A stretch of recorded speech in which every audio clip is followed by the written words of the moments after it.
que los procedimientos que el Estado peruano utiliza y promueve son de los peores. El Perú es probablemente el Estado más burocrático de la región. El ejemplo del aeropuerto es clarísimo. Construir uno de los aeropuertos como el nuevo aeropuerto Jorge Chávez, que es uno de los más modernos de la región, ha demorado poco más de 3 años.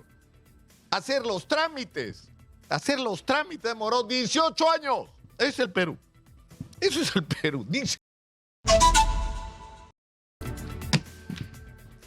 La principal riqueza que tiene el Perú hoy son los minerales. Y en particular 2 de ellos, el oro y el cobre. El cobre ha pasado en los últimos días la barrera de los $3,200 por onza, que es un precio monstruosamente alto si uno lo compara con los costos reales de producción. Y termina siendo, incluso para quienes se dedican a actividades ilegales, un negocio bastante más rentable que el del narcotráfico. El mundo va a necesitar oro como el amparo, el refugio frente a la inestabilidad y la guerra comercial internacional y la falta de solidez y de peso del dólar, lo cual se va a proyectar hacia el futuro, pero en todas las circunstancias, por razones del desarrollo de la tecnología y de la industria moderna, por un lado, que requiere de filamentos y de piezas de oro, pero por el otro lado, del valor del oro como respaldo monetario, lo que vamos a tener es un precio que algunos avisoran podría llegar, a mí me lo decían hace 2 años, no lo creía, hoy lo creo, hasta $5,000 la onza. Parece una exageración la cifra hoy. Cuando el dólar estaba a $800 la onza y uno le decía, va a pasar los $3,000, te decían que te habías vuelto loco. Bueno, ya pasó los $3,200. Y ese oro lo tenemos en el Perú. Y ese patrimonio, ese mineral enterrado, constitucionalmente en el Perú, es propiedad de todos los peruanos, de usted, señora, de usted, señor, que está viendo este programa y escuchándonos y siguiéndonos en las redes. Es el patrimonio de todos los peruanos. Pero evidentemente ese patrimonio enterrado no tiene ningún valor si no somos capaces de sacarlo del subsuelo, para lo cual hay que explotarlo. Es decir, hay que hacer uso de tecnología, hay que tener recursos económicos para invertir en todo ese proceso, que es un proceso complejo de exploración y luego de explotación y de producción, por lo menos en los niveles primarios en los que lo hacemos nosotros. Y eso supone evidentemente un entendimiento con las grandes corporaciones internacionales que saben de explotación de mineral.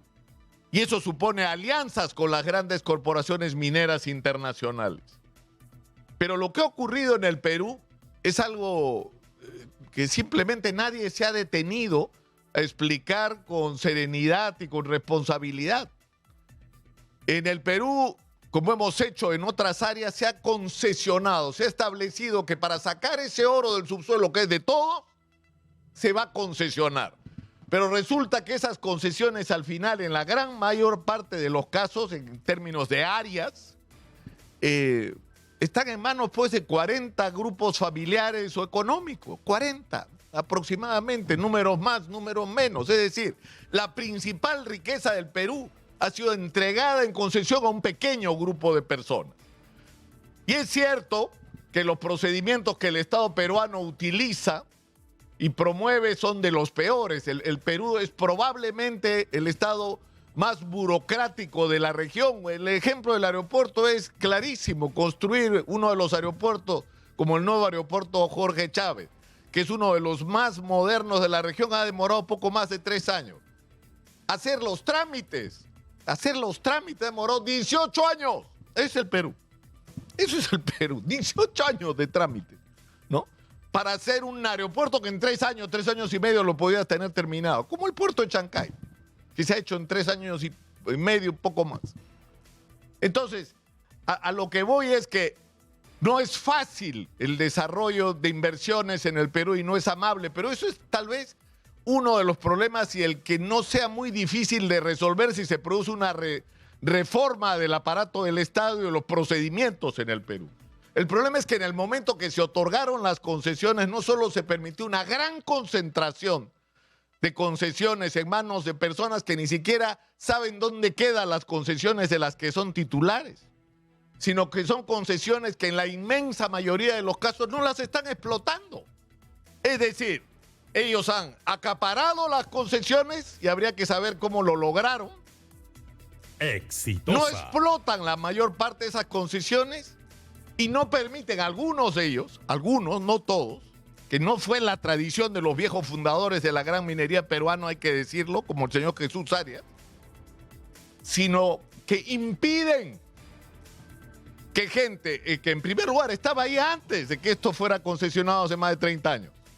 Es decir, en el Perú hay minería ancestral, hay minería desde la época de los incas, en la colonia se disparó por la obsesión desesperada por el oro de los españoles, la minería, entre otras, del oro. Entonces hay gente que antes de que esos terrenos fueran entregados en concesión ya eran pequeños mineros artesanales, con labores muy primarias, con métodos que requerían el uso extensivo de mano de obra ante la falta de recursos para invertir en maquinaria o equipo complejo. Entonces se hizo un sistema de concesiones que no tomó en cuenta en primer lugar que ya había mineros ahí. En segundo lugar, no dio una solución razonable al problema de que una cosa es ser dueño del subsuelo y otra cosa es el dueño del suelo. ¿El que vive encima qué?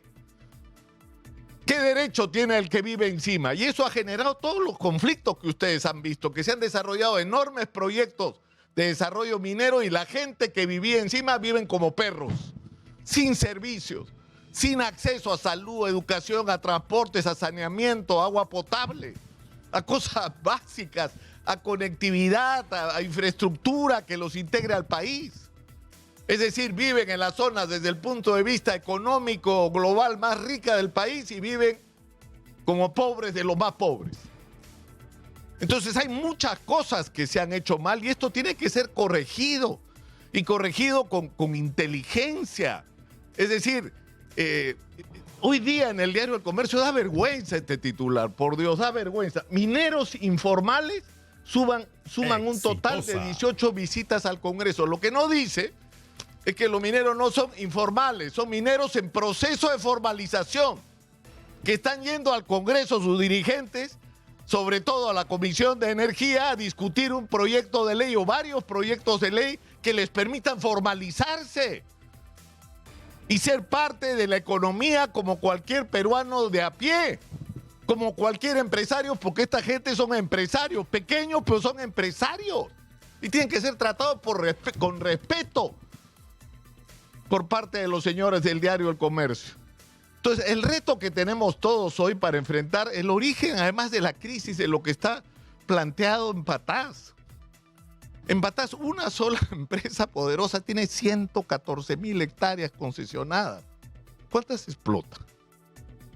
¿Qué es lo que ocurre además en general, ¿no? En general, que había gente que ya estaba ahí antes, pero ha habido gente que ha ido llegando por la falta de oportunidades que hay en este país, porque el 80% de la economía es informal y la gente anda buscándose la vida y la minería con la subida del precio del oro, del cobre, se ha convertido en una alternativa de vida para la gente.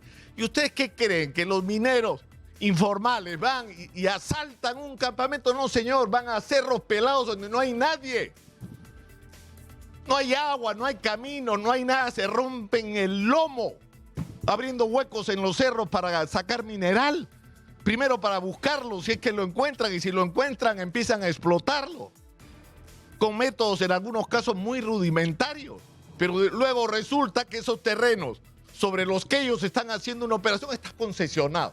Concesionado a alguien que tiene derecho a 30 años sin explotar. O sea, puede ser el titular de la concesión y no explotar la concesión. Pero por Dios, si es el mineral de todos los peruanos y de lo que se trata es de sacarlo. Entonces lo que necesitamos es cambiar el chip y dejar de agraviar a los pequeños mineros, que son 500,000 de personas en el Perú.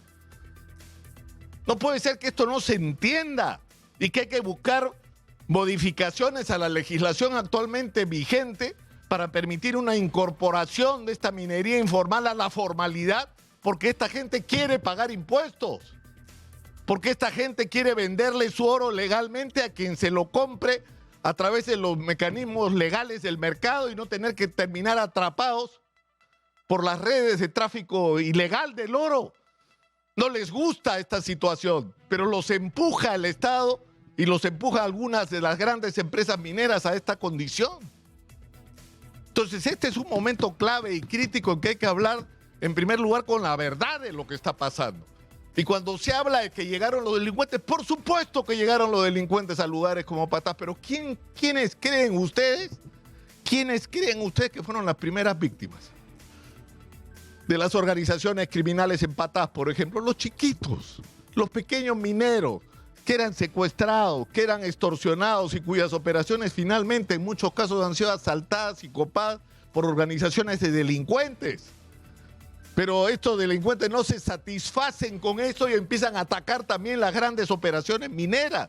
Si se hubiera producido una alianza entre la gran minería y la pequeña minería, como ha ocurrido, por ejemplo, con Marsa y con otras empresas que también operan en Patás, se hubiera podido neutralizar la violencia y el ingreso de la delincuencia.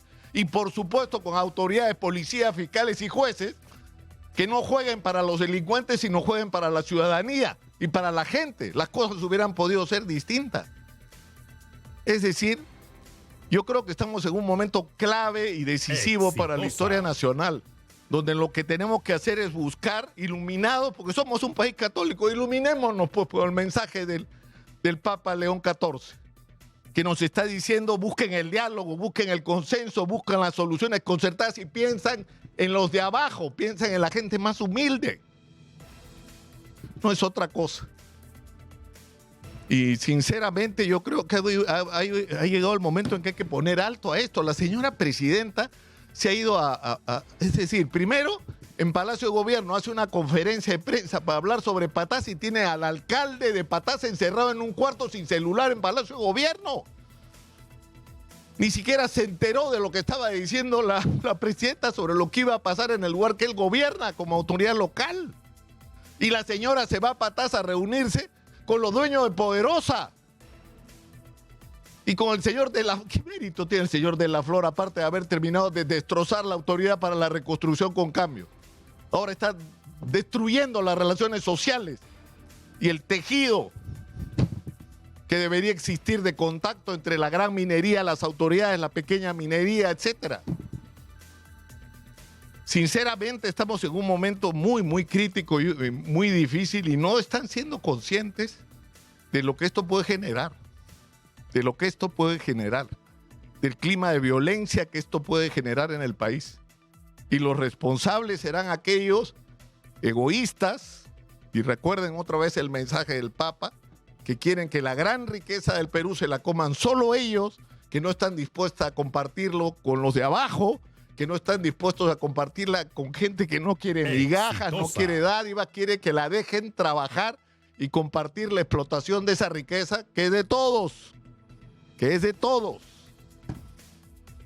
En fin, estamos avisados.